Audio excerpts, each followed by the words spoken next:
onako izosenio ovogodišnji sajam knjiga u Beogradu je Legende današnjice. Čuveni strip Pjera Kristena, ali i Enkija Bilala, o kojem ćemo da pričamo u ovom delu emisije. Tako, Enki Bilal je naš današnji muzej. Da, ova knjiga sabira strip albume Krstarenje zaboravljenih, Kameni brod i Grad koji nije postojao. Ono što je bitno reći, da je ovaj strip se pojavio 1975. Dakle, to je Enes ili Enki Bilal na početku svoje karijere. Strip koji je toliko modern i dan danas i koji predstavlja renesansu, u stvari, devete umetnosti, ne samo u Francuskoj, nego u čitom svetu. Vidjet ćeš koliko je ovo zaista onako vitalno i dan danas. Enki Bilal rođen 1951. godine u Beogradu. Tako je, kao Enes Bilalović. Pa da, sad da ne ulazimo u te...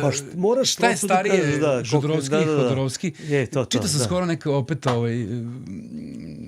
neka previranja i razgovore u vezi sa ovim prezimenom, tako da ne znam više ni šta da mislim. Mislim onako kao što piše, tako da... Ne, njegovo pravo ime, kao ovo mu je pseudonima. Pravo ime mu je Enes Bilalović, dakle 51. godina Beograd, a 61. godine čovjek prešao, dakle sa 10 godina u Francusku, dobio francusko državljanstvo i naravno 10 godina posle toga počeo da gradi svoju crtačku karijeru. Da, naravno naši časopisi i izdavači su se bavili Bilalom kroz godine. Recimo, evo ja ovde imam trilogiju Nikopol, njegova čuvena trilogija koju je radio više od 10 godina, 1980.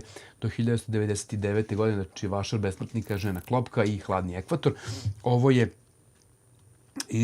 izdalo Sarajevo Publika. Opet jako bitan strip i sve ono što je meni u stvari je opčinjavajuće to koliko je to moderno bilo. Ja mogu misliti kako je to bilo čitati 1980. ili 75. Ovdje recimo imamo Animals u izdanju Veselog četvrtka. Opet neka drugačija studija i drugačiji pristup samom crtežu koji je na ivici onako nekog olovke u boji uglja.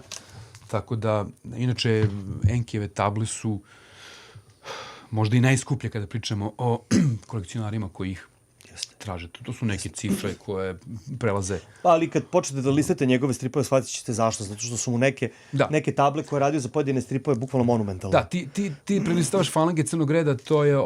Dečije novine. Da, dečije, raritet. Ja mislim da je u pitanju bootleg izdanje. Sigurno. Je, sigurno, bootleg izdanje, zato što dečije novine u to vreme nevjerojatno da su mogli da imaju prava na ovakav strip, ali jesu radili bootleg koji je dosta zanimljiv, dosta bezobrazno i možda pomalo inovativno urađeno na ovom nekom, kao da je na papirusu. Ima pod, ne znam, malo nekad smeta, a nekad u stvari jako dobro. Da, njegovi crteži su zaista posebna stvar. Jako su živi i ne znam šta je meni bolje, da li boja ili crno-belo. Zaista je majstor. A recimo, evo ovde u ruci držim Gradac, specijal koji je bio posvećen Enkiju Bilalu i on se pojavio 2002. godine, gde se onako studiozno, kao što samo to Gradac može i da radi, se predstavlja njegov život i njegovo delo. Inače, Enki Bilal oprobao se i kao reditelj, scenarista, režirao je 3 filma. 1989. režira film koji se snimaju u Beogradu. Poslednji film radi 2004. godine. Tako je. Tako da... Immortal, jeste, da. On je jedan od autora. U svakom slučaju, kad si govorio o trilogiji Nikopol, treba samo da spomenemo da je on bio jako hvaljen naširoko i nadugačko zbog ta trilogija, zato što je sjajno sjajno je spajala politiku i naučnu fantastiku.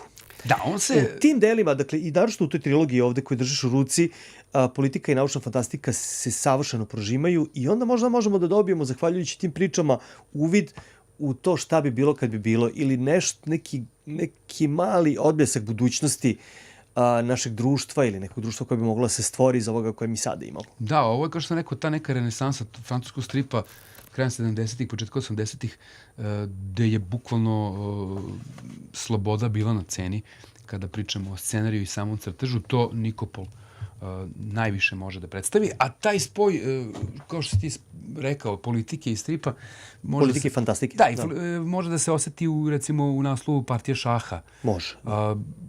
Gde je onako Enki se pozabavio tim nekim glavešinama iz političkog sveta koji je provode jedan dan u lovu i onda, recimo, Ali, šta se sve dešava. srećete u njegovim delima često priče o imigraciji, ratu, društvenim pitanjima, kompleksnosti ljudskog identiteta i tako dalje, jer su to sve neke priče kroz koje on prolazio, ne samo što je poreklom iz Beograda, pa je verovatno vrlo emotivno proživljavao i ratove koji su se u Jugoslaviji događali, ali svugde u svetu na kraju krajeva umetnik je i on to sigurno doživljava na potpuno drugačiji način od mene.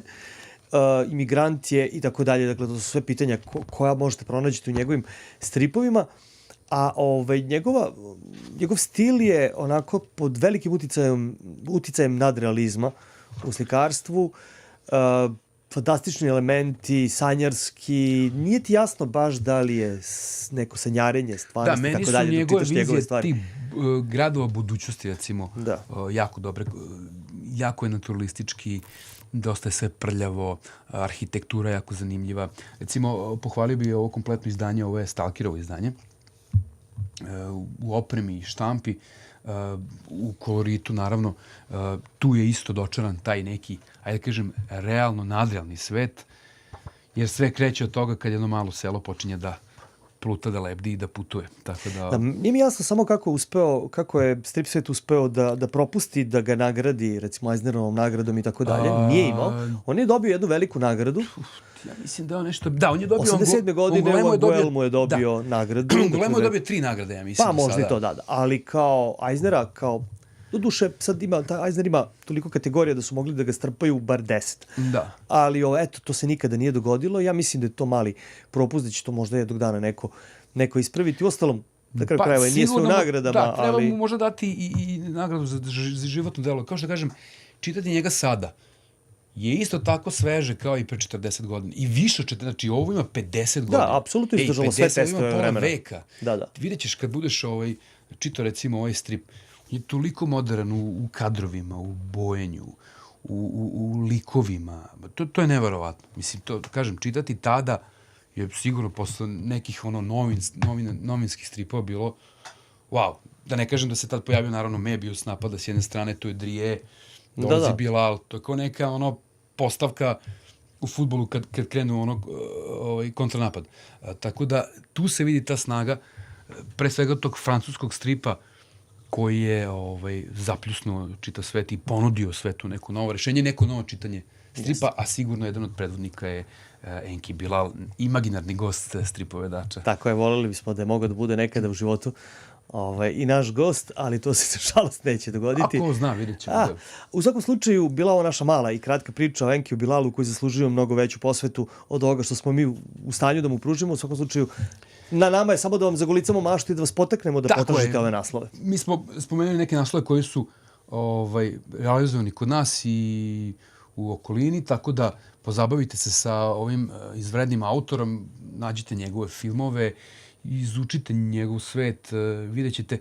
Ono što je stvari bitno, on je veliki, ali nije toliko prisutan u razgovorima, znaš.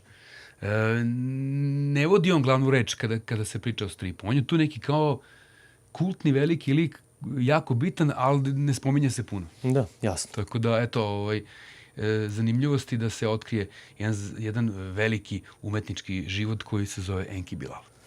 I to bi bilo to onda.